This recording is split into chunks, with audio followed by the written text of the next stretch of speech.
Hello students, कैसे हैं आप। आज का हमारा टॉपिक है द नेगोशिएबल इंस्ट्रूमेंट्स एक्ट 1881।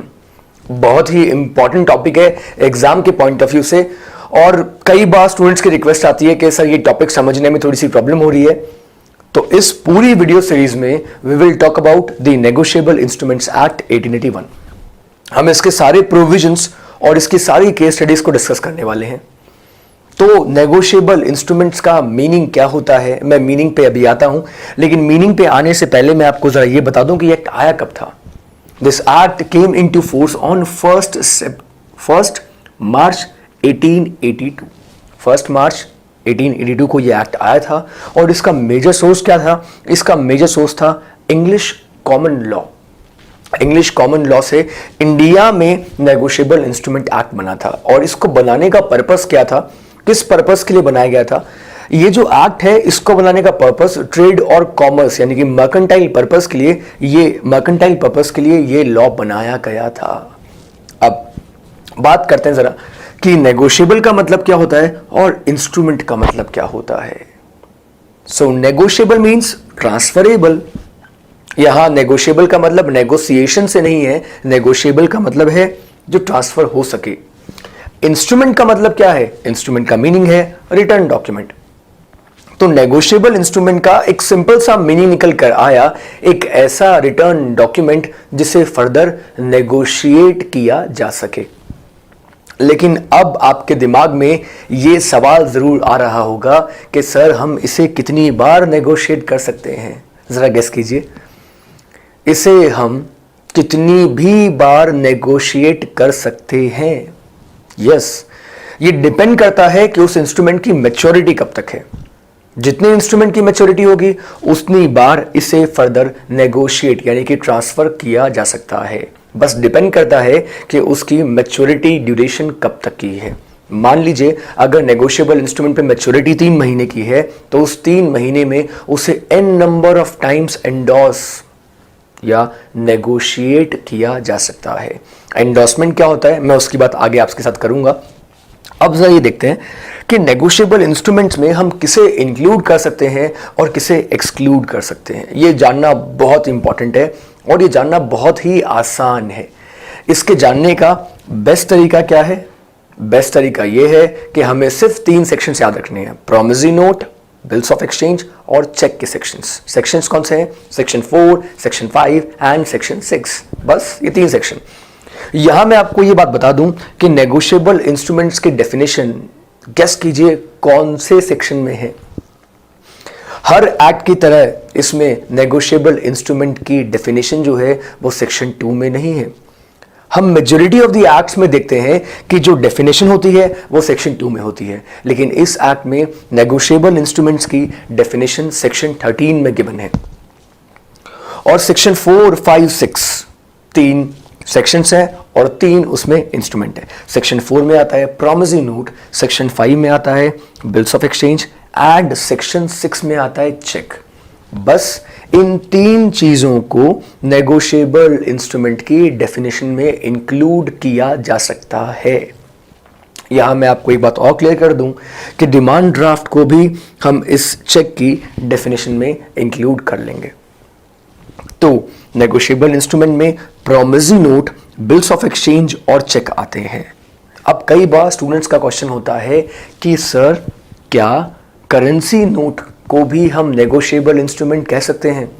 क्योंकि नोट के ऊपर लिखा होता है I promise to pay the bearer a sum of ₹100। और वैसे भी नेगोशिएबल इंस्ट्रूमेंट या तो पेबल होगा बेयरर को या ऑर्डर, बेयरर और order. Now the question is कि बेयरर किसे कहते हैं? बेयरर वो जिसके पास उस इंस्ट्रूमेंट का पोजीशन है, और ऑर्डर वो जिसके ऑर्डर से उस इंस्ट्रूमेंट को फर्दर नेगोशिएट किया जा सके। लेकिन सवाल यहां यह आता है कि करेंसी नोट के ऊपर भी तो लिखा होता है I promise to pay the bearer a sum of ₹100, 500, 10, 5 जितना भी अमाउंट लिखा हो। लेकिन हमेशा हमें एक बात याद रखनी है, करेंसी नोट नेगोशिएबल इंस्ट्रूमेंट की डेफिनेशन में इंक्लूड नहीं होता। इसके अलावा ट्रेजरी बिल भी नेगोशिएबल इंस्ट्रूमेंट इंक्लूड नहीं होते। पोस्ट ऑफिस के मनी ऑर्डर्स, देखिए on the basis of usages आपको ऐसा लगेगा कि ये नेगोशिएबल इंस्ट्रूमेंट होते हैं, but as per the act इन्हें हम नेगोशिएबल इंस्ट्रूमेंट की डेफिनेशन में इंक्लूड नहीं करते। अब जरा बात करते हैं ये हुंडी क्या होती है। हुंडी के बारे में मैं आपको दो बातें बता देता हूं। पहली बात तो ये कि कई बुक्स में ऐसा लिखा होता है कि हुंडी is a bills of exchange, कई बुक्स में लिखा होता है हुंडी इज ए नेगोशिएबल इंस्ट्रूमेंट। मैं आपसे ये कहूंगा कि हुंडी is a negotiable instrument. Yes, ये बिल्स ऑफ एक्सचेंज की फॉर्म में भी हो सकता है या प्रोमिसरी नोट की फॉर्म में भी हो सकता है। तो इसे सर हुंडी क्यों कहा, इसे हमने प्रोमिसरी नोट या बिल्स ऑफ एक्सचेंज क्यों नहीं कहा, मैं इसका आंसर करता हूं।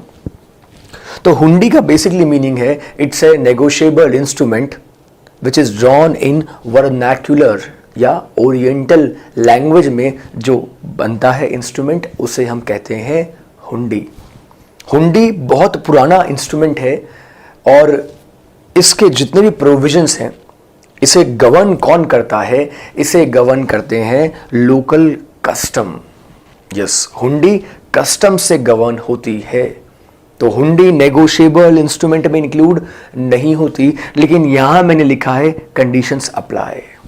तो यहां मैंने कंडीशंस अप्लाई क्यों लिखा है उसका रीजन मैं आपको एक्सप्लेन कर देता हूं। यहां कंडीशंस अप्लाई लिखने का रीजन है कि अगर हुंडी बनाने वाली पार्टीज आपस में इस बात के लिए एग्री कर लें कि वो दोनों पार्टीज उस इंस्ट्रूमेंट को गवर्न करेंगी नेगोशिएबल इंस्ट्रूमेंट एक्ट के प्रोविजन से, तो इन दैट केस हुंडी पे भी नेगोशिएबल इंस्ट्रूमेंट्स एक्ट के प्रोविजन एप्लीकेबल हो जाएंगे। एक और बात, हुंडी के किसी प्रोविजन के ऊपर अगर कस्टम साइलेंट है तो हेल्प कौन करेगा, तो हेल्प करेगा ये एक्ट। तो हुंडी से रिलेटेड जितने भी प्रॉब्लम्स होंगे, डिस्प्यूट्स होंगे, उसके लिए फिर हम द नेगोशिएबल इंस्ट्रूमेंट्स एक्ट को रेफर कर सकते हैं। तो आज के सेशन में मैंने आपको सिर्फ इतना बताया है कि नेगोशिएबल इंस्ट्रूमेंट होता क्या है। नेगोशिएबल इंस्ट्रूमेंट सर एक रिटर्न इंस्ट्रूमेंट होता है, रिटर्न डॉक्यूमेंट होता है, और वो डॉक्यूमेंट ट्रांसफरेबल होता है। ट्रांसफरेबल कैसे होता है, या तो बियरर या ऑर्डर। बियरर जिसके पास में हो और ऑर्डर जिसका नाम लिखा हो, यानी कि जिसके पास उसे ट्रांसफर करने की अथॉरिटी हो। नेगोशिएबल इंस्ट्रूमेंट में हम इंक्लूड करते हैं सिर्फ तीन चीज़ों को, promissory note, bills of exchange and cheque. और चेक में ही हम इंक्लूड करेंगे किसको, डिमांड ड्राफ्ट को। चेक के बारे में एक इंपॉर्टेंट बात मैं आपको बताना चाहूंगा कि cheque is a bills of exchange only. Yes, cheque भी बिल्स ऑफ एक्सचेंज का ही एक टाइप है, but it is drawn on a specified bank. अब इसके बाद इन द नेक्स्ट वीडियो हम लोग डिस्कस करेंगे कि बिल्स ऑफ एक्सचेंज कैसे बनता है, प्रॉमिसरी नोट कैसे बनता है, और उनका एंडोर्समेंट भी किस तरीके से किया जाता है। Keep watching for more videos. Thank you so